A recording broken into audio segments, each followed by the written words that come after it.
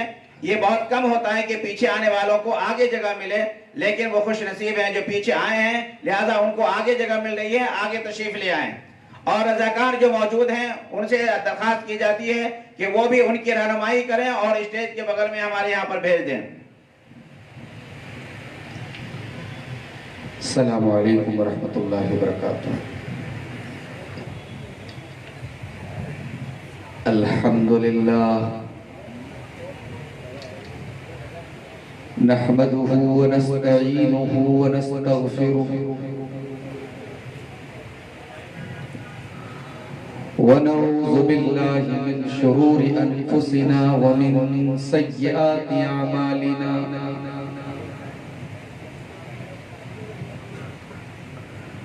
من يهده الله فلا مضل له ومن يضلل فلا هادي له،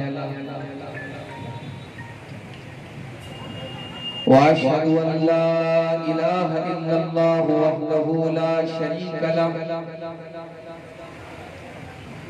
وأشهد أن محمدا عبده ورسوله، يا أيها الذين آمنوا اتقوا الله حق تقاته ولا تموتن إلا وأنتم مسلمون، يا أيها الناس اتقوا ربكم الذي خلقكم من نفس واحدة وخلق منها زوجها وبث منهما رجالا كثيرا ونساء، واتقوا الله الذي تساءلون به والأرحام إن الله كان عليكم رقيبا، يا أيها الذين آمنوا اتقوا الله وقولوا قولا سديدا يصلح لكم أعمالكم ويغفر لكم ذنوبكم، ومن يطع الله ورسوله فقد فاز فوزا عظيما، أما بعد فإن خير الحديث كتاب الله، وخير الهدي هدي محمد صلى الله عليه وسلم، وشر الأمور محدثاتها وكل محدثة بدعة وكل بدعة ضلالة وكل ضلالة في النار۔ أعوذ بالله من الشيطان الرجيم، بسم الله الرحمن الرحيم۔ الله الذي خلقكم من ضعف ثم جعل من بعد ضعف قوة ثم جعل من بعد قوة ضعفا ثم جعل من بعد قوة ضعفا وشيبة يخلق ما يشاء وهو العليم القدير۔ محترم صدر اجلاس، اسٹیج کے اوپر موجود قابل احترام علماء کرام، محترم بزرگوں، نوجوان ساتھیوں، پردہ نشین ماں اور بہنوں، پیارے بچوں، تقریر کا عنوان ہے نوجوانوں کا بگاڑ، اسباب اور علاج۔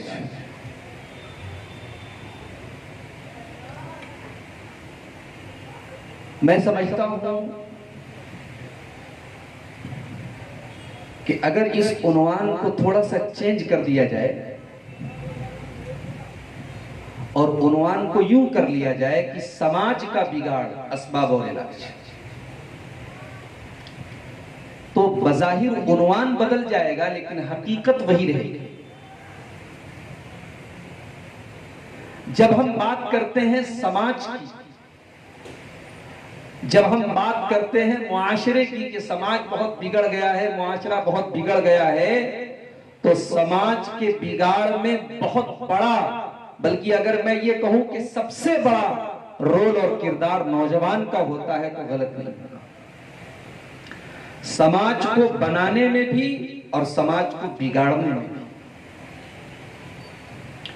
اس لیے کہ دنیا کی آدھی سے زیادہ آبادی، یہ میں اپنی طرف سے نہیں کہہ رہا ہوں، یہ ورلڈ ہیلتھ آرگنائزیشن کی WHO کی رپورٹ ہے کہ دنیا کی 50% سے زیادہ آبادی 20 سے 35 سال کے بیچ کے لوگوں، نوجوانوں،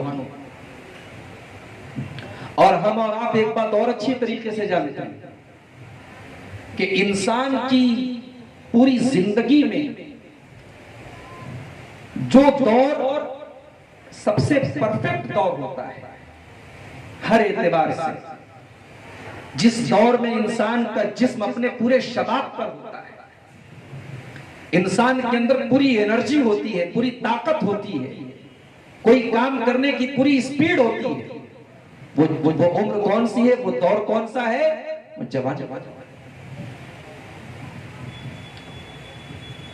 اسی لیے اللہ تبارک و تعالی سورہ روم کی آیت نمبر 54 میں جب انسان کی زندگی کا تذکرہ کرتا ہے تو انسان کی زندگی کو 3 کیٹیگری میں اللہ تبارک و تعالی یہ بتاتا ہے کہ ہم نے تمہیں 3 کیٹیگری میں تمہاری زندگی کو 3 حصوں میں بانٹ دیا۔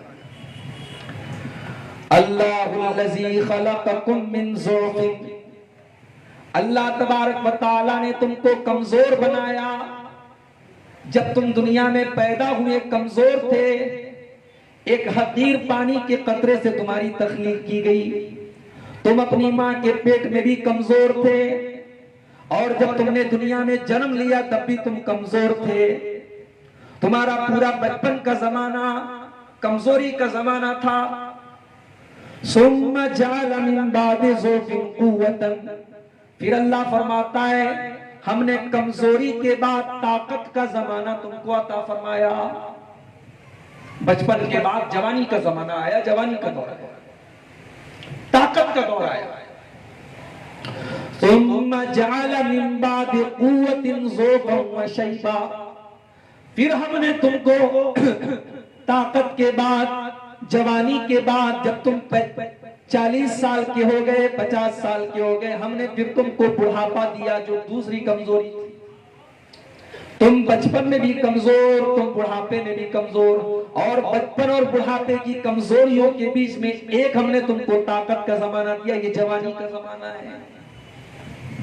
اندازہ لگائیے میرے بھائی کہ جوانی کے دور کو اللہ تبارک و تعالیٰ نے طاقت کا دور قرار دیا کہ انسان کی زندگی میں یہی وہ دور ہے جو طاقت کا دور ہے۔ اسی لیے اللہ کے پیارے نبی جناب محمد رسول اللہ صلی اللہ علیہ وسلم فرماتے ہیں، ترمذی کی روایت ہے، لا تزول قدم ابن آدم من عند ربہ یوم القیامہ، انسان قیامت کے دن اپنی جگہ سے ہل بھی نہیں پائے گا، اپنی جگہ سے ٹل بھی نہیں پائے گا، ٹس سے مس بھی نہیں ہو پائے گا، حتی یسالان خمسن، جب تک 5 سوالوں کے جواب نہ دے دے۔ 5 سوالوں کا جواب دیے بغیر کوئی اپنی جگہ سے ہلے گا بھی نہیں قیامت۔ کون سے 5 سوال ہوں گے؟ ان عمری فیما افنا، پہلا سوال یہ ہوگا، میرے بندے میں نے تجھ کو جو زندگی دی تھی، جو عمر دی تھی، جو میں نے تم کو 60 سال کی 70 سال کی زندگی دی تھی، تم نے اپنی زندگی کو کہاں گزارا؟ ساری زندگی کا حساب۔ دوسرا سوال، وَعَنْ شَبَابِهِ فِي مَابْلَا، میرے بندے تیری زندگی میں جو جوانی کا دور آیا تھا، جو 20 سال سے لے کر کے 40 سال کا دور تھا، جو انرجی کا دور تھا، جو طاقت کا دور تھا، جو کچھ کرنے کا دور تھا، تو نے اس 20 سال کے پیریڈ کو کہاں گزارا؟ تو اپنی جوانی کا حساب دے۔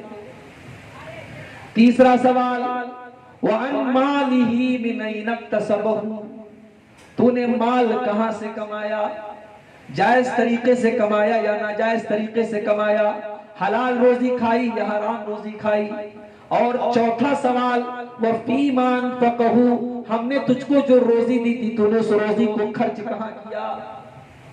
اور پانچواں اور آخری سوال وماذا عمل فیما علم، تو نے جو علم حاصل کیا شریعت کا، دین کا، قرآن کا، حدیث کا، کتابوں کے ذریعے، تقریروں کے ذریعے، جلسوں میں جا کر تو نے اس علم کے اوپر عمل کتنا کیا؟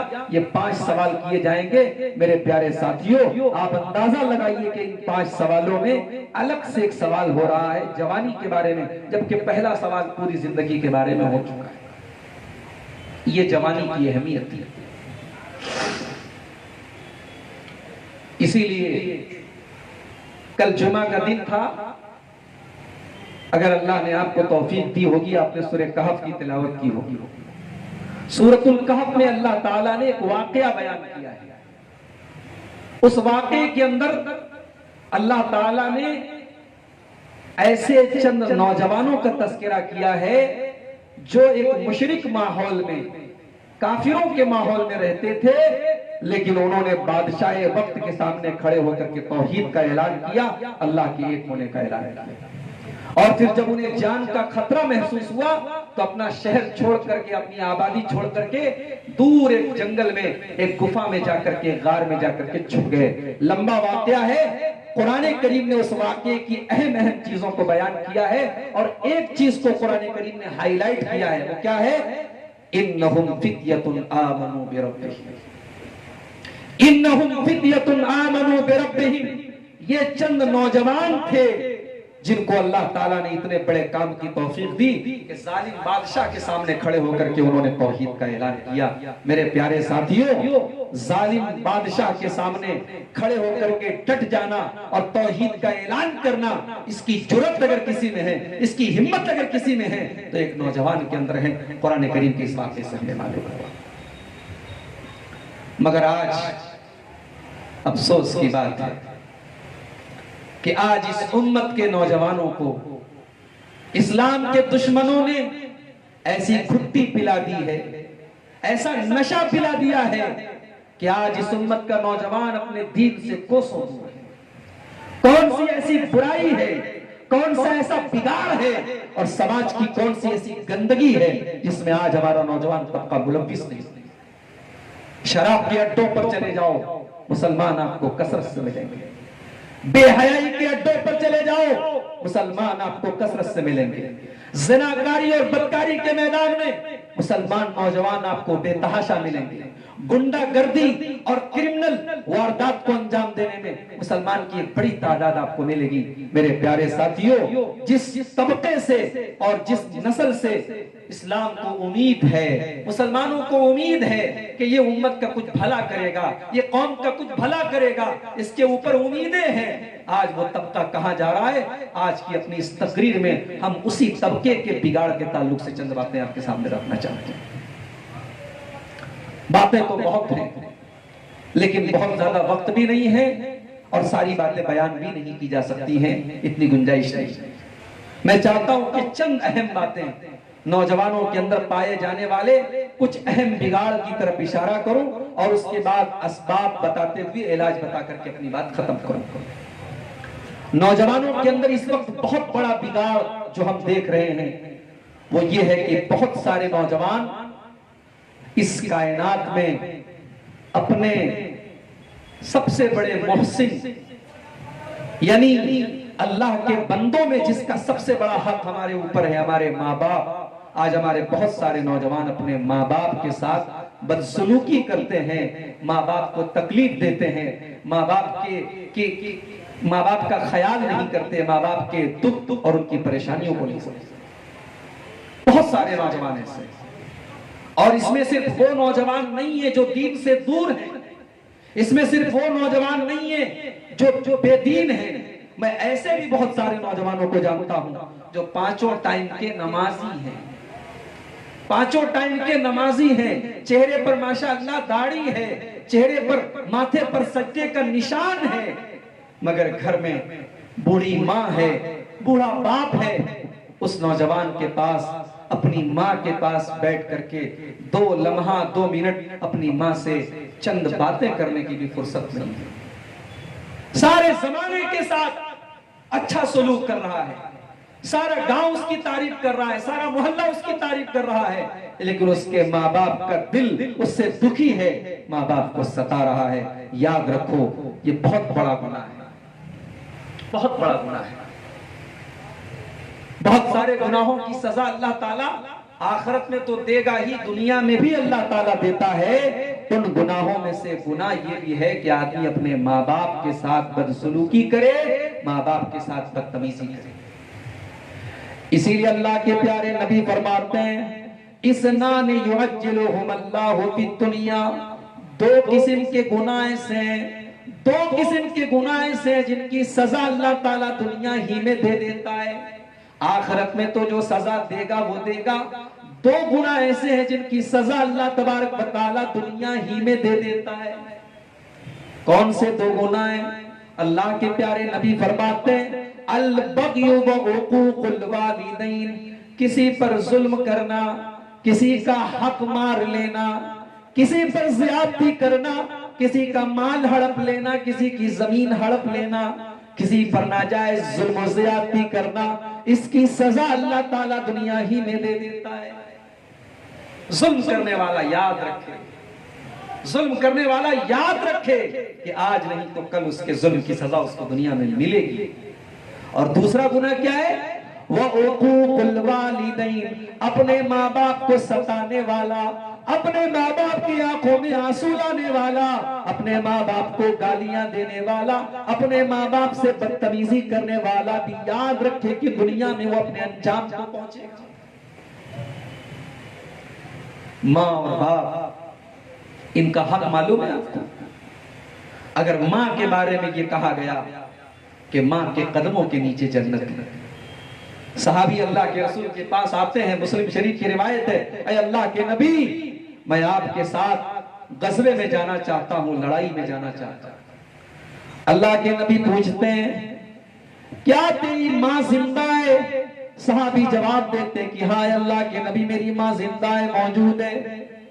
اور صحابی کی ماں کی خدمت کرنے والا کوئی اور نہیں تھا گھر میں۔